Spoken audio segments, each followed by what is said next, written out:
Patuloy na gumagawa ng paraan ang mga kinaukulang ahensya ng pamahalaan para matiyak ang kaligtasan ng mga Pilipinong naiipit sa kaguluhan sa Middle East. At ito ay sa pamamagitan ng One Country Team approach. Yan ang ulat ni Vel Custodio.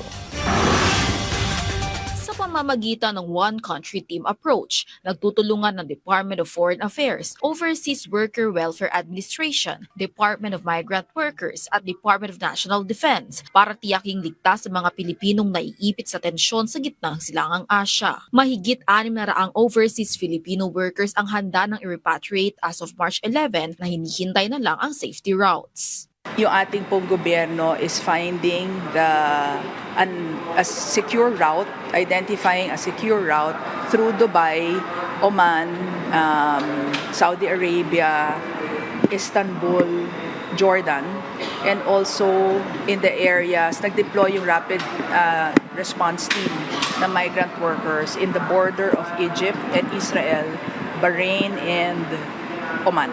Si Secretary Hans Kakda ay lumipad po kahapon patungo po dyan sa gitnang sa Dubai po para ma-actionan po o makita po at kung ano po pwede magawang tulong ng ating national government dyan po sa ating mga OFWs.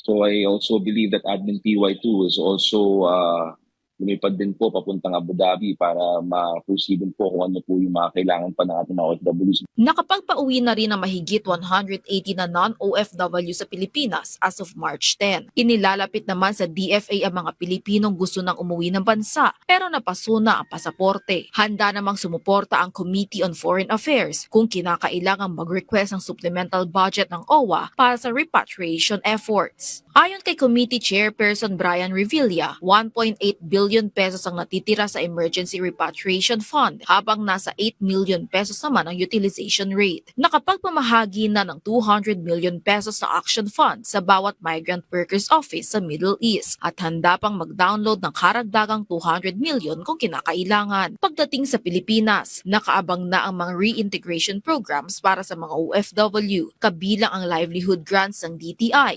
scholarship mula sa CHED at TESDA at psychosocial support mula sa DOH at DSWD. Maaari ring humingi ng transportation assistance ang mga repatriated OFWs na uuwi sa kani-kanilang mga probinsya.